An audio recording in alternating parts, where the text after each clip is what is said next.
Hey, what is up everybody? I just got my Gunnar back from Dirty River Bicycle Works. I had new housings put on it, these pink ones, which look kind of cool, and had everything gone through. It got really beat up last fall, got underwater, got soaked at higher ground and nutmeg and all that kind of stuff. So it was just time to get like stuff redone. People have asked a number of times why I will leave these cables so long, and it's for bags. So I could fit a bag here and then the cables go around them. So I always get asked that. People are like, why so much cable? It's for room. Makes sense. I also have a new chain and new cassette on the way, new brake pads, and then I have a pink seat collar on the way too. So yeah, gonna kind of theme everything pink to match the generalized sticker and that kind of stuff. By the way, all stickers are back in stock if you're interested in those. So I am gonna get this loaded up. We are gonna do the Swift camp out this weekend. So just a kind of a shortish overnighter to a friend's property. And we've always used this traditionally as our shakedown ride because our big vacation is next week. I'm doing a trip to the Finger Lakes. So I'm gonna get this bike set up for that. And I also wanted to show, and this is nothing new if you've been following the channel, the way I'm gonna set this up, but gonna go through it anyways. There's also, I wanted to show this bike a little bit too. This is my Raleigh, and this is the way I was touring for a while, kind of a bike packing setup that I really dig. And it's basically Swift Zeitgeist on the front, Swift Zeitgeist on the back, and then the frame bag here, which I would put my tools and tent posts. The cool thing about this setup is that I don't need really any racks. You know, now I have a jack the rack on here, which is cool, kind of just a cantilevered setup. It doesn't take any mounts. And this bike doesn't really have any mounts, so this is why this setup's always been really good for me. And I find it handles well. I know they talk about getting the weight low on the bike. This bike just is a well-handling bike. It's really stable, so the way you load it really doesn't matter too much. I actually like having weight on the front of this guy. Couple tips, if you use Carrot Ice style bags like Swift's, one thing I do is I'll put some foam spacers in here that they make, you know, more for the handlebars like these. I'm still getting used to this camera. This is the DJI Pocket 3. But so those, I'll put those here because if not, it'll hit the back of my legs. But what I've done is I've taped a paint stick in here, you know, like a paint stir stick. And so when it hits the spacers here, the bag doesn't collapse around it. And there's a plastic piece in here, so I just pull that out and tape it. I have one in here too, which obviously isn't necessary with the rack right now, but if you don't have it, it just keeps it from kind of collapsing around the head tube. The other thing, this was a tip that Aaron gave me when we were doing trip last year, is instead of this kind of cordage stuff to attach to the head tube, I've started using, or these seat posts, like a thicker valet strap. What I found was happening when this was fully loaded is it would rock a lot, and on the Gunnar, even though my bikes are really big, it would still hit the tire, which is just super annoying. So to use one of those straps instead just keeps it stable, and it's really prevented that. I do have also a friend of the channel, I have it on the e-bike right now, gave me one of these Carrot Ice mounts that just mounts to the seat rails. These are really nice. I don't know if I do have any problems with the Gunnar on this trip, this overnighter, I might put that on there for a little more support. But yeah, I'm gonna get this bike set up and I'm gonna kind of show how I do this one. The other thing is, I know a lot of people will talk about like, this bike's overkill for what we're doing because it is gonna be a lot of road and stuff like that. I've decided to go with this setup over the Raleigh for both trips, even though they're mostly road, because I'm appreciating riding on the sweet bars and the comfortable tires. And then with this bike having like a front pannier setup, just having more room for what we're doing. The thing is, like with this trip, it's vacation. I'm not trying to race or beat anyone. I'm not the weakest rider in the group or anything like that. So I really appreciate the sweet bars. For a long time, I was one of those people that believed, you know, having the, oh, come on, flip around. Drop bars in multiple hand positions was necessary for a tour and being on the road for really long miles. The thing I found, and I still like drop bars, and in the right situations, I still want to ride them. The thing I found though is when you're riding something like sweet bars, you just don't need all those hand positions because your hands are so much comfortable in general, but that there still are multiple hand positions. So I do like the sweep bars because they get my hands almost like back in the kind of like the position you'd have on hoods, but I will ride with them here. I will rest my wrist here, rest my wrist along this way. So there still is kind of an arrow position, but yeah, it surprised me. I thought that might have been an issue when we went to Michigan last year, like not having my drop bars to move my hands around, but comfortable bars are, it kind of negates that.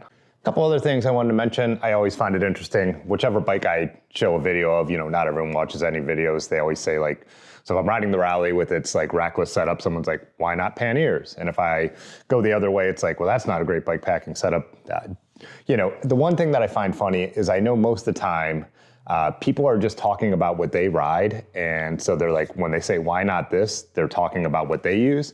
If you have a system that works for you, that's awesome. Keep using it. I don't just, buy unlimited amount of bags and try out everything possible. I've gotten to a point where I think I have what I need and I can make it work in most situations. So these are the Junior Rangers by Swift. They don't make this one anymore. They have an updated version. I'll show you like a little modification I've had to do to make it work with a rack that's not designed for these kind of bags. These are like designed for the, this is a tubeless rack and it's designed for the way the Ortlieb bags actually clip on there. But yeah, so I have gotten a lot of good advice from this channel over the years and stuff that I've used from people, but I always do think the why, hey, why not do this? Have you ever thought of this? And when it's only looking for a justification of what you already use, that's fine.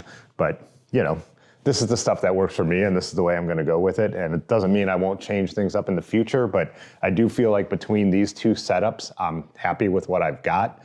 And I feel like I could also use the setup that is on the Raleigh on this. But like I said, I've ridden the Raleigh off-road on crazy stuff. This is mostly, I do like having the 55s and I've switched to the endurance casing. These are the Renair's Fleecer Ridge.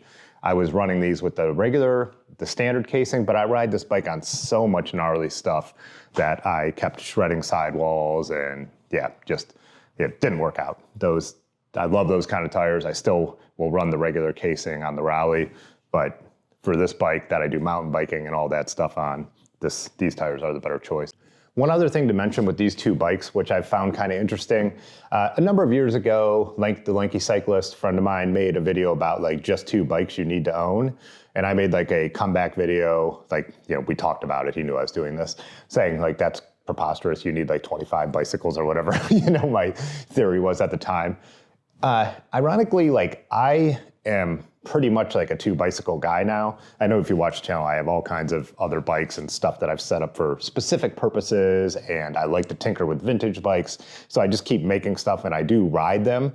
But 9 times out of 10 when I'm going on a ride, I'm like, is it a Raleigh ride or a Gunnar ride? I really could get away with just these two bikes now if that's, if just riding bikes and not making videos and tinkering wasn't a thing.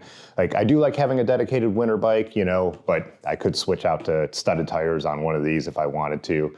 And I would say if it really came down to it and I just wanted to maintain the simplest amount, I might say 4 bikes. So it might be these two, and then I might have something a little more road oriented and then something maybe a little more mountain bike oriented. For me, I just ride the Raleigh as my road bike anymore because then I'm not limited to where I go if I decide I want to take a cut. And on the mountain bike spectrum, most of the mountain biking I do, I can get away with on the Gunnar. I understand some of you ride stuff where you need full suspension. Around here, I don't think there is anything like that I need it for. And I'm just not that bummed to walk a couple rock gardens. And I've said before, I usually ride to the mountain bike trails, so I'm kind of splitting the difference. But I could see, even having a hardtail with front suspension at some point in my life. I'm not rushing out for that now. Like I said, I feel like I could get away with this.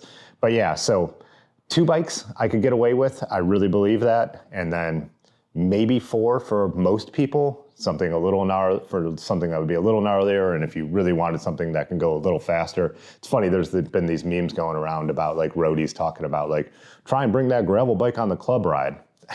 I'll totally bring this gravel bike on the club ride and keep up with you. So yeah, I'm totally satisfied with that. I don't care about carbon and skinny tires and aerodynamics. Most people just totally misunderstand how that works anyways. You put your bike in a wind tunnel with nothing on it, then yeah, the road bike looks really quick, but there's this behind it. So unless you're someone who rides flat backed like a Tour de France Pro, most of that stuff doesn't matter. So as mentioned, what I've done to these racks, or what Yonda has done for me at Dirty River, is we put some electrical tape and then we put a couple zip ties on here. So this will keep the hook that latches on in place. I have found when we're riding the rougher stuff that that's not enough, so I take one of these Model Infinity tools and I give it like a wrap around there just to keep it from ever popping off. So that's kind of the setup that I've come up with to just make stuff work, the stuff I have work. So one thing I love is these little super thin waterproof bags. I have 2 or 3 of them. So I pack these stuff that has to stay dry in here. So I'm not finishing packing up yet the other side because I'll put my electronics in here and some of them are still charging. Yes, you could go with welded bags like Orleebs that are totally, you know, waterproof if you want to. These are considered highly water resistant, and it's good enough for me with the way I pack. And you know, I've had these bags, these Swift Zeitgeist, be in like complete downpours for hours, and they've done okay. I do a couple things like, you know, my quilt and down stuff is packed in the waterproof bag. Don't really worry as much about the tent, but I take my sleeping mat and I wrap it around the outside and put the stuff in there so that keeps everything another layer of protection. I've been using the Swift bags for years, the Zeitgeist and the smaller Catalyst over there.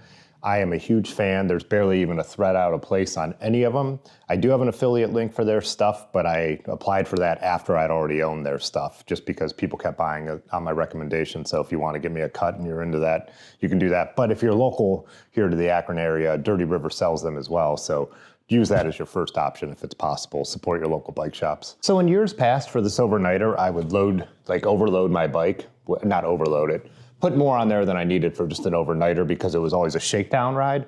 Being that I've used this setup a number of times and I've actually done an overnighter, I've done an overnighter with both these bikes in these setups this year, but particularly this one, I don't need to do that. I know how it handles. I know how I'm gonna pack it. The only difference is I haven't decided for the big trip if I will put the Catalyst, the smaller Swift bag on there that I pulled the spacers from.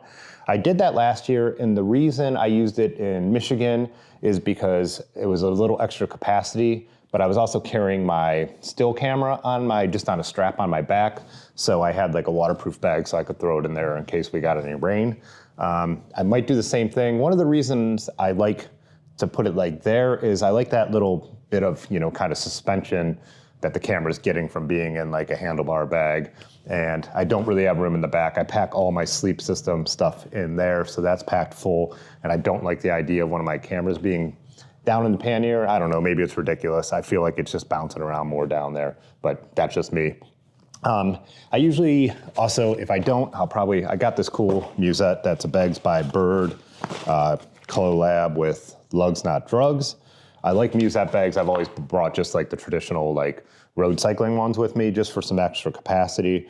This one folds in on itself and then it has a cross strap. I haven't used it yet, but I like that idea because when you do put like a normal musette bag on and ride for a while, like say you're getting extra food or beer to bring to the campsite, they could swing around on you. This will prevent that. So maybe instead of putting the Catalyst down there for extra space, I'll just bring the musette bag.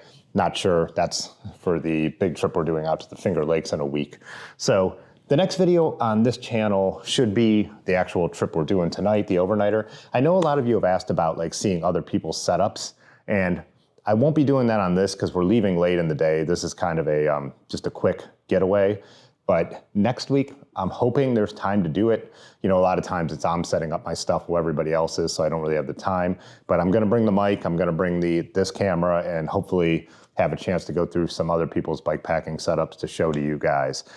So yeah, get subscribed to see all that stuff. Then obviously there'll be the big trip video. I have another video I'm gonna put out while we're gone. That one's gonna be like a Q&A, like a lot of the questions I get all the time on just like cycling stuff about me.